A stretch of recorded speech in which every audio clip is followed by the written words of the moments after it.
Today I watched a film by Mark Robson, and I usually like his films, but this one was a bit heavy-handed for my taste. This was 1951's Bright Victory. It's based on a 1945 novel called Lights Out by Baynard Kendrick, and it was written by Robert Buckner, who also produced the film. It's one of the few lead roles for one of my favorite actors, Arthur Kennedy, who was nominated for a whopping 5 Academy Awards without ever winning. 4 for supporting actor, once for the lead, his lead nomination being for Bright Victory. So I've been looking forward to watching this film. However, it is not great. I think it's very dated. I think it was probably very moving at the time, but it had some very dated views on a lot of issues. So in it, Arthur Kennedy plays an army soldier who is blinded by a sniper during World War II. He comes home. He has to learn to deal with the fact first that being blinded does not mean you should commit suicide. Later, he discovers that people can be nice to you not just because they're pitying you. He also learns that every woman is beautiful when you're blind. And third, he realizes that race is just a social construct and that you can be best friends with a black person without ever calling them the N-word if you don't know that they're black, and your preconceived notions and racist habits that your parents gave you don't immediately kick in based on seeing people. That's the lessons in this film. That said, I'm sure this was very progressive in 1951, and I know a lot of America at the time did not want to hear what this movie had to say, so I'm glad that it was made. It's just hard to watch now because it's so hammy and heavy-handed in the way it makes these messages. And it also, it's like messages, left and right, which is not great. That said, the supporting cast is quite good.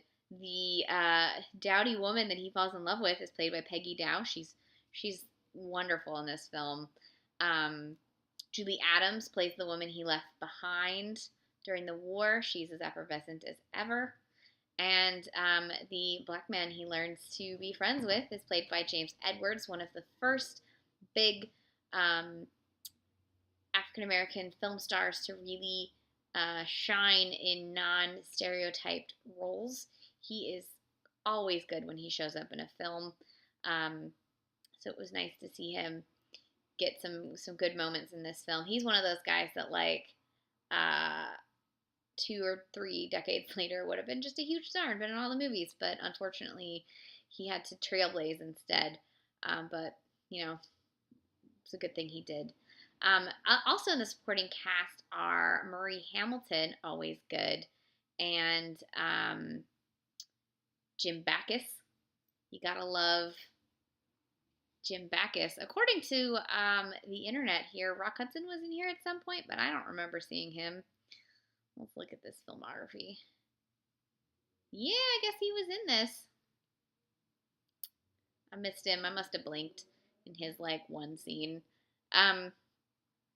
It's it is what it is. I guess it's well made. It's very heavy-handed. It was nominated for Best Actor and Best Sound Design for 1951. As I said earlier, Arthur Kennedy got 5 Oscar nominations and he never won. I think he's up there with what is his name for supporting nominations? Claude Rains. I think him and Claude Rains got the most supporting nominations, having never won. Except I don't know that Claude Rains ever got a lead actor nomination. He should. Claude Rains is the best. He's the Invisible Man.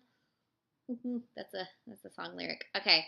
Anyways, Bright Victory, 1951. You can watch it on a TCM for another couple of days on Watch TCM, and it's of its time, but it was very progressive for 1951. So what are you gonna do? And you never ever get to see Arthur Kennedy in lead roles, so definitely seek it out for him. And if you haven't seen other films with James Edwards, definitely look for him. He is so good. So this was 1951's Bright Victory, directed by Mark Robson.